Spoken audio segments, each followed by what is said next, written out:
শুভ সন্ধ্যা বন্ধুরা। আজ হলো 16 জানুয়ারি শুক্রবার। আজকের সন্ধ্যার বিশেষ বিশেষ খবর হলো 26শে বিধানসভা নির্বাচনের আগে রাজনৈতিক বাকযুদ্ধ ক্রমশই তীব্র হয়ে উঠেছে রাজ্যে। এবার এআইইউডিএফের প্রাসঙ্গিকতা নিয়ে প্রশ্ন উঠতে শুরু করেছে। আদৌ কি 26শের ভোটে কোনো চাপ রাখতে পারবে মৌলানা বদরুদ্দিন আজমলের দল? অন্তত রাজ্যের জল সম্পদ মন্ত্রী পীযূষ হাজারিকার মতে এআইইউডিএফের এখন প্রাসঙ্গিকতা ফুরিয়ে গেছে। অতীতে মাওলানা কিংমেকার হওয়ার স্বপ্ন দেখছেন ঠিকই, তবে সেসব এখন অতীত। রূপহিহাটে বিধায়ক আমিনুল ইসলামের বক্তব্যের প্রতিক্রিয়ায় পীযূষ হাজারিকা বলেন, আসামে এআইইউডিএফের কোনো রাজনৈতিক অবস্থানই আর বেঁচে নেই যা সরকার গঠনের নির্ণায়ক ভূমিকা নিতে পারে। এআইইউডিএফ কখনো আসামে কিংমেকার হতে পারবে না। যদি তারা রাজা হতে চায় তাহলে বাংলাদেশে গিয়ে হোক, মন্তব্য করেন তিনি। মন্ত্রীর দাবি, আসামের মানুষ কখনো এআইইউডিএফকে রাজ্যের ক্ষমতার কেন্দ্রবিন্দুতে আসতে দেবে না। তার মতে জনমতি ঠিক করে দেবে আজমলের রাজনৈতিক সীমানা। বিধানসভা নির্বাচনেই বোঝা যাবে দলটির পায়ের তলায় এখন মাটি কতটা। আসাম কিন্তু বদলে গেছে। অপরদিকে রেজাউল বিতর্কে দেবব্রত প্রদ্যুতের পাশেই গৌরব গগৈ।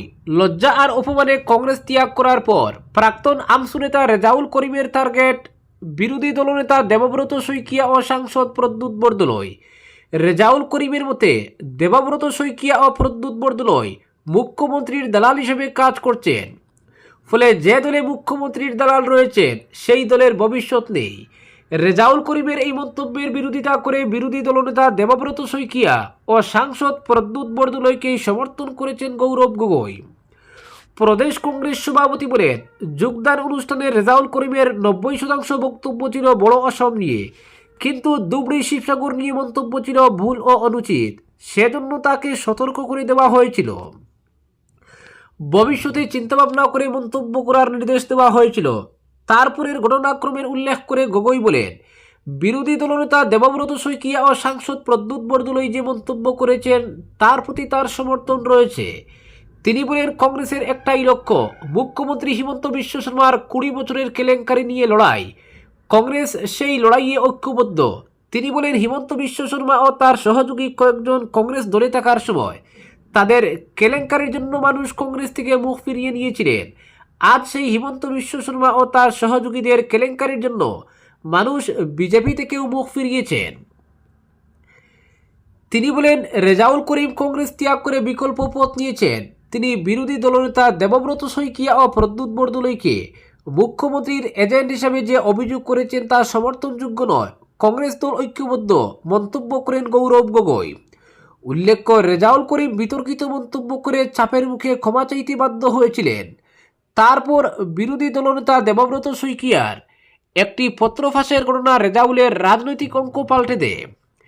এপিসিসির সভাপতিকে প্রেরণ করা ওই চিঠিতে রেজাউল করিমকে মুখ্যমন্ত্রীর এজেন্ট হিসেবে সন্দেহ প্রকাশ করা হয়। নির্বাচনের মুখে কংগ্রেস দলকে বিপদে ফেলার জন্য মুখ্যমন্ত্রীর নতুন এজেন্ট রেজাউল কিনা সেই প্রশ্ন তুলেছেন দেবব্রত শইকিয়া।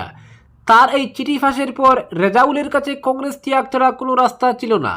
লজ্জা ও অপমানে কংগ্রেস ত্যাগ করে রেজাউল যে তাকে মুখ্যমন্ত্রীর এজেন্ট আখ্যা দিয়েছেন সে প্রসঙ্গে বিরোধী দলনেতা দেবব্রত শইকিয়া বলেন, তার এই মন্তব্য শুনে তিনি হাসবেন না কাঁদবেন ভেবে পাচ্ছেন না।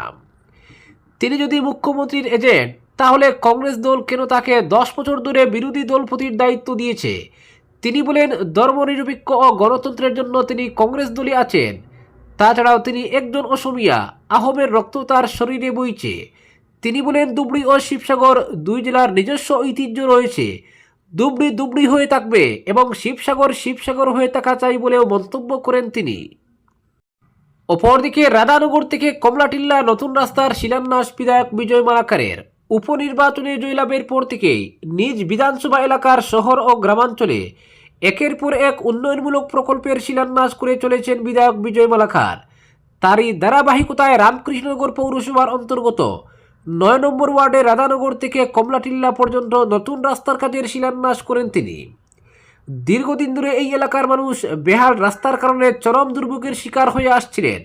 অবশেষে বিধায়ক বিজয় মালাকারের উদ্যোগে সেই সমস্যার সমাধানের পথে এক গুরুত্বপূর্ণ পদক্ষেপ নেওয়া হলো। এদিন বিধায়ককে এলাকাবাসীর পক্ষ থেকে উষ্ণ অভ্যর্থনা জানানো হয়। অনুষ্ঠানে বিধায়ক বিজয় মালাকার বলেন, রামকৃষ্ণনগর পৌরসভার অন্তর্গত 10টি ওয়ার্ডের মধ্যে 9 নম্বর ওয়ার্ড সবচেয়ে বেশি পিছিয়ে ছিল। এখানে সবচেয়ে বেশি এসসি সম্প্রদায়ের গরিব মানুষ বসবাস করেন। কংগ্রেস আমলে এই এলাকার মানুষ প্রধানমন্ত্রী আবাস যোজনার সুবিধা পাননি, তাই এই ওয়ার্ডকে অগ্রাধিকার দিয়েছি। তিনি জানান, এই ওয়ার্ডে মোট 155টি প্রধানমন্ত্রী আবাস মঞ্জুর হয়েছে। ইতিমধ্যে এসওপিডি প্রকল্পের মাধ্যমে মেইন রোড থেকে 800 মিটার রাস্তা নির্মাণ করা হয়েছে এবং এদিন আরও 1 কিলোমিটার নতুন রাস্তার শিলান্যাস করা হলো। এই রাস্তা সম্পূর্ণ হলে 9 নম্বর ওয়ার্ডের রাস্তার সমস্যার স্থায়ী সমাধান হবে বলে তিনি আশা ব্যক্ত করেন। অপরদিকে বরাকে হাইকোর্টের বেঞ্চ স্থাপনের দাবিতে আবেদন আইনজীবী দেবের। বরাক উপত্যকার লক্ষ লক্ষ মানুষের দীর্ঘদিনের নীরব কষ্ট ও ন্যায় বিচারের আকাঙ্ক্ষাকে সামনে রেখে শিলচরের আইনজীবী ধর্মানন্দ দেব বরাক উপত্যকায় গৌহাটি হাইকোর্টের একটি সার্কিট বেঞ্চ অথবা স্থায়ী বেঞ্চ স্থাপনের দাবিতে রাজ্য ও কেন্দ্র সরকারের শীর্ষ সাংবিধানিক কর্তৃপক্ষের কাছে 7 পৃষ্ঠার একটি বিস্তারিত লিখিত আবেদন প্রেরণ করেছেন। জানা গেছে, গত 12 জানুয়ারি ডাকযোগে এই লিগেল মেমোরেন্ডাম পাঠানো হয়েছে রাজ্যের মুখ্যমন্ত্রী, কেন্দ্রীয় আইন ও বিচারমন্ত্রী, হাইকোর্টের প্রধান বিচারপতি, সুপ্রিম কোর্টের প্রধান বিচারপতি, আসামের রাজ্যপাল এবং বরাক উপত্যকা উন্নয়ন বিভাগের মন্ত্রীকে। আবেদনে উল্লেখ করা হয়েছে, গৌহাটি হাইকোর্টের প্রধান আসনটি বরাক উপত্যকা থেকে প্রায় 350 কিলোমিটার দূরে। বর্ষাকালে বন্যা ও ভূমিধসের কারণে সড়ক ও রেল যোগাযোগ প্রায়ই বিচ্ছিন্ন হয়ে পড়ে, ফলে অসুস্থ, প্রবীণ, দরিদ্র ও প্রান্তিক মানুষের কাছে গুয়াহাটি যাওয়া অনেক সময় অসম্ভব হয়ে ওঠে। তাদের কাছে ন্যায় বিচার যেন দূরের এক স্বপ্নে পরিণত হয়।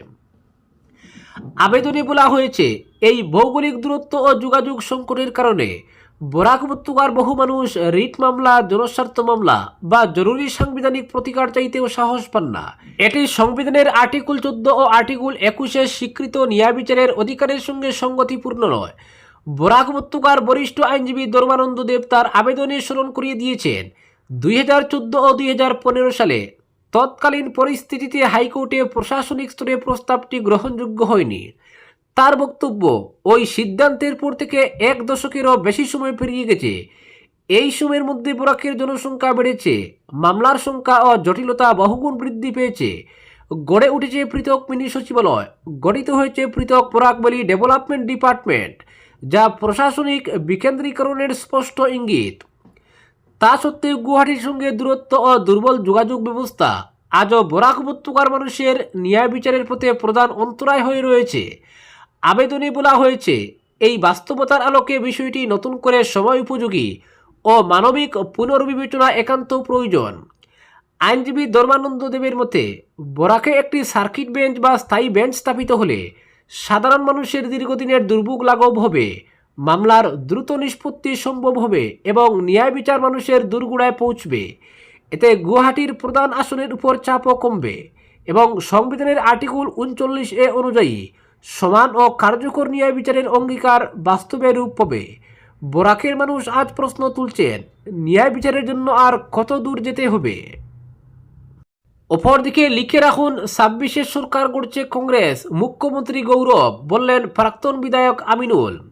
সোনাই ব্লক কংগ্রেস দখল করে উজ্জীবিত প্রাক্তন বিধায়ক আমিনুল হক লস্কর নিজের অনুগত নাসিম আহমেদ লস্করকে ব্লক সভাপতি পদে বসিয়ে কার্যত দলের স্থানীয় সংগঠনকে নিজের কবজায় নিলেন তিনি। দলীয় টিকিটের দাবিদারিতে অনেক দূর এগিয়ে গেলেন আমিনুল। নতুন সভাপতি নাসিমকে সঙ্গে নিয়ে ইতিমধ্যেই ময়দানে নেমে পড়েছেন তিনি। সংবর্ধনা গ্রহণ করে দেওয়া বক্তব্যে নিজের পুরনো দল বিজেপির বিরুদ্ধে বেশ আক্রমণাত্মক ছিলেন বিধানসভার প্রাক্তন উপাধ্যক্ষ আমিনুল। হিমন্ত থেকে হিমন্ত জয়া রিনিকি, মোদি থেকে দূরে অমিত শাহ সবাইকেই নেন নিশানায়। বলেন, বিজেপির আমলে লাগাম ছাড়িয়েছে মূল্যবৃদ্ধি, 400 টাকার সিলিন্ডার হয়েছে 1200। এক যুগের শাসনে শুধুই দেশের সম্পত্তি বিক্রি করেছে বিজেপি সরকার। 2 গুজরাটি বিক্রি করছেন এবং অপর 2 গুজরাটি কিনেছেন। কাশ্মীরে 370 দ্বারা বাতিল হলে যে কেউ জমি কিনতে পারবেন বলেছিল সরকার, 370 তো বাতিল হলো, কেউ কি কাশ্মীরে জমি কিনলেন? এই প্রশ্ন করে নিজেই জবাব দেন আমিনুল। বলেন, কাশ্মীরে জমি কিনেছেন আদানি আর আম্বানি, এই 2 গুজরাটির জমি কেনার সুবিধার্থেই বাতিল করা হয় 370 দ্বারা। এতে সাধারণ মানুষের কোনো ফায়দা নেই। 26-এ দিশপুরে সরকার বদল হচ্ছে এই দাবি করেন প্রাক্তন বিধায়ক। জনতার উদ্দেশ্যে তিনি বলেন, লিখে রাখুন, 70 আসন জিতে সরকার গঠন করবে কংগ্রেস, মুখ্যমন্ত্রী হবেন গৌরব গগৈ। নিশানায় নেন রাজনৈতিক প্রতিদ্বন্দ্বী বিধায়ক করিমউদ্দিন ভুঁইয়া ওরফে সাজুকেও। বলেন, সাজু ভীষণ সুবিধাবাদী লোক, বিজেপি থেকে কম বাঁচানোর দুহাই দিয়ে 21-এ নির্বাচন জেতেন। গত 5 বছরে কাজের কাজ কিছুই করেননি, এবার ভোট আদায় করা শক্ত হবে, এটা জেনে বিজেপির তরুতেই বেরিয়ে গেছেন। অগপর বুড়ো হাতির পিঠে চড়ে বৈতরণী পার হতে চাইছেন। তবে সাজুর জানা রাখা ভালো, অগপর হাতি যখন পুরো যুবক ছিল তখনও ভরসা করেননি সুনাইয়ের মানুষ, এবার বুড়ো হাতিকে ভরসা করার প্রশ্নই উঠে না। অপরদিকে কালীগঞ্জ হাসপাতালে অব্যবস্থা খুব চরমে। অন ডিউটিতে প্রাইভেট চেম্বার চালাচ্ছেন একাংশ চিকিৎসক। অভিযোগ, কালীগঞ্জ প্রাথমিক স্বাস্থ্যকেন্দ্রে চিকিৎসা পরিষেবার বেহাল অবস্থা নিয়ে এলাকা জুড়ে ক্ষোভ বাড়ছে। স্থানীয়দের অভিযোগ, দীর্ঘদিনের প্রশাসনিক গাফিলতি ও দায়িত্বহীনতার কারণে হাসপাতালের পরিষেবা কার্যত মুখ তুবড়ে পড়েছে। এর সরাসরি প্রভাব পড়ছে সাধারণ মানুষের উপর। স্থানীয় সূত্রে জানা গেছে, হাসপাতালের দীর্ঘদিন ধরেই বিভিন্ন সংকট ও অব্যবস্থা চলছে। জরুরি রোগী নিয়ে স্বাস্থ্যকেন্দ্রে পৌঁছলেও ইমার্জেন্সি বিভাগে দায়িত্বপ্রাপ্ত চিকিৎসককে না পাওয়ার ঘটনা এখন প্রায় নিয়মিত। অতীতে একাধিকবার রোগীর স্বজনরা প্রতিবাদ করলেও এতে কোনো পরিবর্তন হয়নি। যদিও হাসপাতালের একাংশ চিকিৎসক নিয়ম মেনে দায়িত্ব পালন করছেন, তবে কিছু চিকিৎসকের ভূমিকা নিয়ে গুরুতর অভিযোগ উঠেছে। অভিযোগ রয়েছে, সরকারি দায়িত্বের তুলনায় প্রাইভেট চেম্বারকে বেশি গুরুত্ব দেওয়া হচ্ছে, এমনকি বদলি আদেশের পরও রাজনৈতিক ও প্রশাসনিক প্রভাব খাটিয়ে ফের কালীগঞ্জ হাসপাতালে ফিরে আসার ঘটনাও নজরে এসেছে, যা নিয়ে সচেতন মহলে প্রশ্ন উঠছে। সবচেয়ে গুরুতর অভিযোগ উঠেছে ইমার্জেন্সি পরিষেবাকে ঘিরে। বিভাগীয় নিয়ম অনুযায়ী সরকারি কোয়ার্টারে বসে প্রাইভেট রোগী না দেখার নির্দেশ থাকলেও অভিযোগ রয়েছে, অন ডিউটিতে একাধিক চিকিৎসক সেখানেই রোগী দেখছেন। ফলে জরুরি রোগী এলে স্বজনদের হাসপাতালের পরিবর্তে কোয়ার্টারে ছুটে যেতে হচ্ছে। এছাড়াও হাসপাতালের নোটিশ বোর্ডে চিকিৎসকদের নির্ধারিত ডিউটির সূচি টাঙ্গানো হচ্ছে না বলে অভিযোগ। পারস্পরিক বোঝাপড়ার মাধ্যমে ডিউটি বদলের ফলে প্রশাসনিক শৃঙ্খলা ও রোগী নিরাপত্তা মারাত্মক ঝুঁকির মুখে পড়ছে বলে মনে করছেন সংশ্লিষ্ট মহল।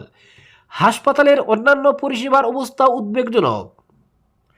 ইমার্জেন্সিতে নার্সদের অনুপস্থিতি, অ্যাম্বুলেন্স চালকদের বিরুদ্ধে অতিরিক্ত ভাড়া আদায়, ওয়ার্ড বয়দের অনিয়মিত উপস্থিতি এবং অপরিচ্ছন্ন বাথরুম ও শৌচাগার, সব মিলিয়ে চিকিৎসা ব্যবস্থার উপর আস্থা হারাচ্ছেন সাধারণ মানুষ।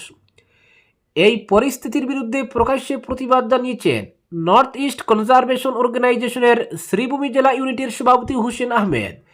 তিনি বলেন, সাধারণ মানুষের জীবন নিয়ে এমন অবহেলা কোনোভাবেই গ্রহণযোগ্য নয়।